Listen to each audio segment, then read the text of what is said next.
നോമ്പ്, സ്വതക്ക, ജനാസയിൽ പങ്കെടുക്കുക, ഒരു രോഗിയെ സന്ദർശിക്കുക. ഒരു ദിവസത്തിൽ ഈ 4 കാര്യങ്ങൾ ചെയ്യാൻ വേണ്ടി നമ്മൾ ശ്രമിക്കണം. അങ്ങനെ എത്ര ദിവസം ചെയ്യാൻ കഴിയുമോ അത്രയും ദിവസം 4 കാര്യങ്ങൾ ഒരുമിച്ചൊരു ദിവസം ഉണ്ടാകണം. അങ്ങനെ ഒരു പ്രത്യേക ഹദീസ് വന്നിട്ടുണ്ട്. ഈ 4 കാര്യങ്ങൾ ഒരാളിൽ ഒരു ദിവസം ഉണ്ടായിക്കഴിഞ്ഞാൽ, സ്വതക്കയുടെ അവിടെ മഹാന്മാർ പറഞ്ഞിട്ടുണ്ട്, ചെറിയ അളവിലാണെങ്കിലും ശരി എന്തെങ്കിലും ധർമ്മം ചെയ്യാം. അത് ചെയ്യലോടൊപ്പം നോമ്പുണ്ടാവും ചെയ്യാം.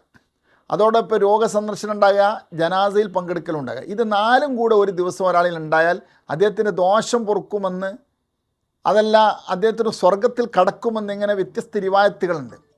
അപ്പോൾ അതുകൊണ്ട് ആരിഫ്യങ്ങൾ പറഞ്ഞിട്ടുണ്ട് എന്ന് പറഞ്ഞുകൊണ്ടാണ് മഹാനായ അല്ലാമത്തുൽ മുഹമ്മദുൽ ഹജൂജി റളിയല്ലാഹു അൻഹു പറയുന്നത് അദ്ദേഹത്തിൻ്റെ ബുസ്താനുൽ ഹഖീഖത്തിൽ അരിയയിൽ ഇത് നമ്മൾ പലപ്പോഴും വർദ്ധിപ്പിക്കാൻ വേണ്ടി ശ്രമിക്കണം. ഇങ്ങനെയുള്ള ദിവസങ്ങൾ നമ്മളിൽ നിന്ന് വർദ്ധിച്ചുണ്ടാകണം. അള്ളാഹു സഹായിക്കട്ടെ.